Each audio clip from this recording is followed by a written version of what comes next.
Welcome. We're on the red couch with Andrea Blanch, the president and director of the Center for Religious Tolerance. She has worked for over 30 years as a social change agent. Andy has done grassroots organizing in the Balkans and the Middle East. She was a 2009 fellow in the Women, Religion, and Globalization program at Yale University. Her efforts are focused on building the Center for Religious Tolerance as an interfaith network to shape a peaceful and sustainable future with an emphasis on the role of women. Andy was awarded the 2010 Duisberg Peace Award by the Southwest Coalition on Peace and Justice. Andy, I am so thrilled to have you on the red couch. Thank you for having me. I want to read your philosophy because I think it speaks miles about what you're doing. Our global future depends on our ability to live and work harmoniously across racial, ethnic, religious, cultural, and national boundaries. All over the world, people find themselves targets of religious discrimination, hatred, and violence.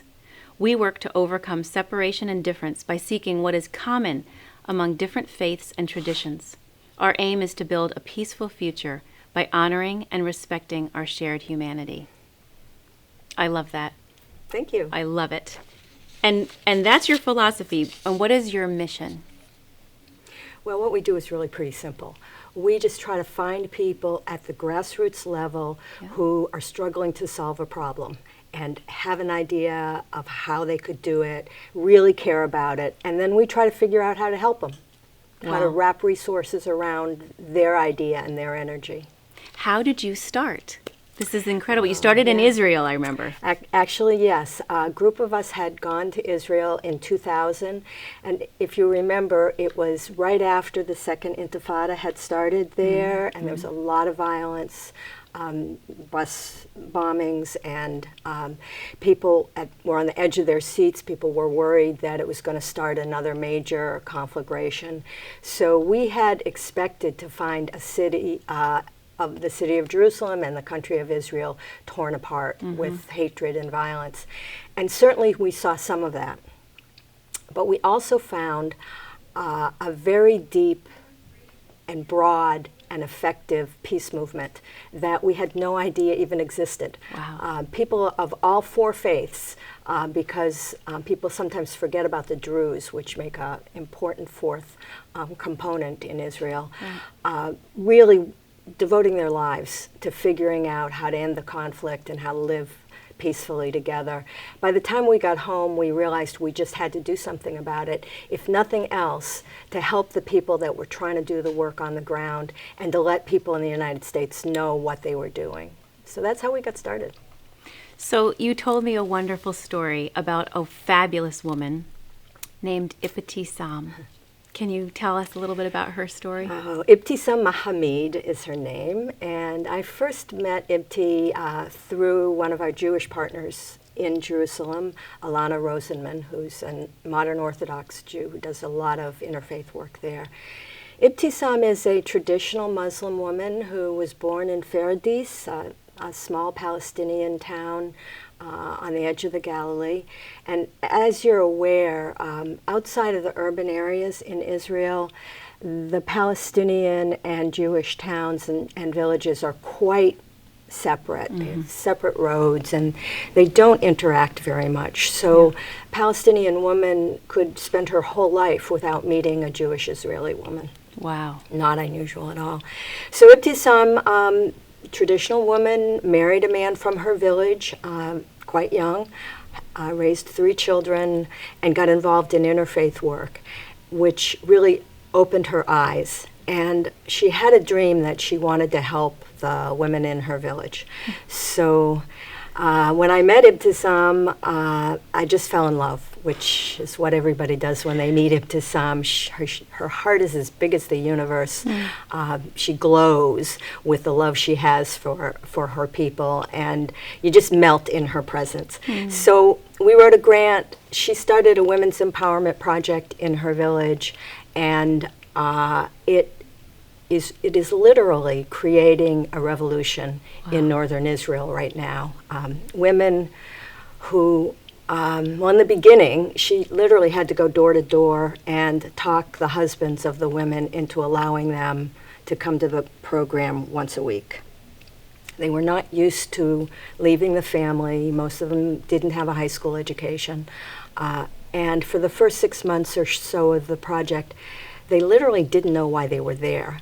They couldn't wrap their heads around the idea that they could have a goal for themselves. They kept talking about, well, am I coming here because it'll help my husband get a better job? Or, is the purpose that I could get my son into a better school?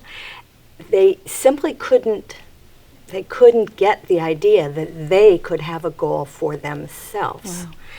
Wow. When the nickel finally dropped and they got it, that they as women deserved to have their own goals and could make their own contributions, it was like a force was unleashed, and there was no stopping them. They asked for a Hebrew instructor because many of them couldn't speak Hebrew, and as they said, how can we be empowered women in Israel if we don't speak the language? Right, that makes sense. They got involved. They started to go back to work, go back to school. At the end of the first year, they got involved politically as a class project. It was the year Obama got elected, and they were following the election over here and were kind of very impressed with what grassroots organizing can do, the power of it. So they decided to emulate that in their mayoral election. The mayor was a shoo-in, the existing mayor. He'd been in office for 12 years, and everybody expected him to be reelected. But they hosted a candidates forum and had all of the candidates come and present their position on women's issues. They selected the one who was most women-friendly. They set up their phone banks, they hung their posters, they did all the grassroots organizing. And to everybody's surprise, I mean, nobody predicted this, their candidate was actually elected. And what did he do as a result that he had promised that he would do? Well, he knew that he was elected on the strength of the women organizing for him, right. Which was really quite unusual. In that traditional Palestinian society, usually the head of the extended family, the Hamullah, tells you how to vote. So for women to be selecting their own candidate was pretty unusual. So he went ahead and delivered on his campaign promise, and he set up a women's division in municipal government in Faradis, which is the first ever in an Arab municipality in Israel. Only the second women's division in a municipal government in anywhere in Israel. So it's really having an impact. They're movers and shakers over there. Unbelievable. And that's just the beginning of the story. Right. That was the first year. We're now in our fourth year. They've moved into 3 additional villages. There are thousands of women involved right now who are understanding not only their own personal power, but the power that they have working collectively, working together. Right. And it's interesting what we had talked about earlier with what you do to really support the women in their own villages. They know their own culture, they know their traditions. And tell me what you were telling me earlier about what it is that you do to reflect back to them about their own power. Well, people sometimes think that that this is hard work. That social change is, all about really working really hard and making things happen and getting out there and struggling. And my experience is exactly the opposite. Women already have power. They know what they want. They just don't know that they know it. They don't necessarily even see that what they've been accomplishing. So really your fundamental job as an organizer is to reflect back to people the strength that they already have, the wisdom that they already have. They do know what needs to happen. They just may need somebody to validate it and to point it out, to shine a light on it. Really, that's your job as an organizer. That's a very wonderful job to have. It sure is. Now, you said Ibtisam is one of these people that you can't help but fall in love with. She's amazing. She's like a big, radiant light. And she not only has passion but she's taken incredible amounts of action. And so that must be the type of person. Is that the type of person that you help, that you support, that you reflect back to? You know, that's very interesting, because I had never really thought about it that way, but that is exactly what we're looking for. Yeah. There are a lot of people in the world who think very well. You know, Sure. they're good thinkers. Yeah. And there are a lot of people who just are in action all the time. But you know, they're running around in circles maybe. What you're really looking for are those spark plugs that can take an idea or a vision or something they want and get into action with it, that can move from one dimension to the other. And they aren't that common, people who can do that. So yeah, we're looking for people who have love in their heart and fire in their belly, Right. and can and good ideas in their brain, and can mobilize them all simultaneously. Well, you are absolutely one of those people. Thank I you. have read all of your newsletters. I can't believe how much that you do, how much passion you have, how much love you have in your heart, and how you are taking it out into the world.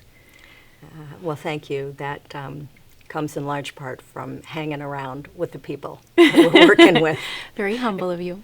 Now, you have another project in Kenya, and that is with a woman named Jackie Ogega. Right. Can you tell us a little bit about her? Oh, absolutely.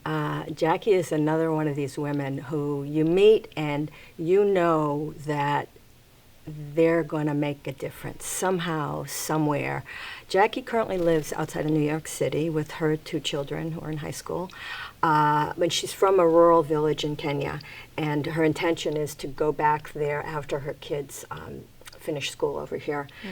They go back every summer for 2 months, and they still think of Kenya as their home. So she very much, like Ibtisam, has it in her heart that she wants to do something to help the women in her village. Right. And it's a very poor community. It's a community that still is torn apart by ethnic conflict. After every election in Kenya, there are outbreaks of violence.